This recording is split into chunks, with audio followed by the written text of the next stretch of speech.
तुम्ही बाबासाहेबांना महामानव म्हणून ओळखता, पण त्या महामानवाला घडवताना एका माऊलीने काय भोगलंय हे ऐकून तुमच्या अंगावर काटा येईल। ही गोष्ट आहे त्यागमूर्ती रमाईची।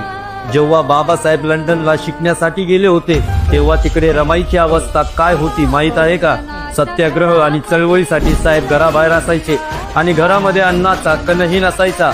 रमाई पहाटे उठून लोकांच्या घरी धुनी भांडी करायला जायच्या। डोंगर दऱ्यातून लाकडं आणि गवऱ्या जमा करून त्या डोक्यावर वाहून आणायच्या। इतकं मोठं ओझं हे डोक्यावर असायचं की त्यांच्या डोक्याचे केस सुद्धा विरळ झाली होती। पाठीचा कणा दुखायचा, पण साहेबांच्या अभ्यासात त्रास होऊ नये म्हणून या माऊलीने पत्रात कधीच लिहिलं नाही की साहेब आम्हाला भूक लागली आहे। सर्वात त्रासदायक घटना तर पुढे आहे।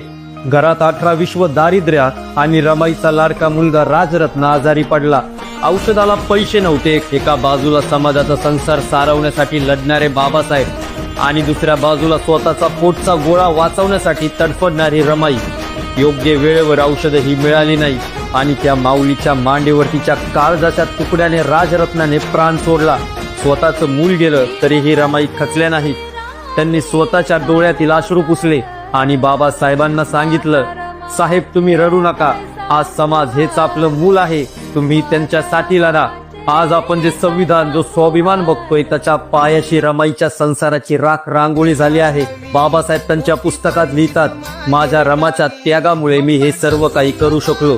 आज ज्या माऊलीने आपल्यासाठी पोटाचा गोळा त्याग केला, एक नाही दोन नाही तब्बल 4 मुले त्यांची मरण पावली, अशा त्या महान आईला, अशा त्या महान मातेला विनम्र अभिवादन।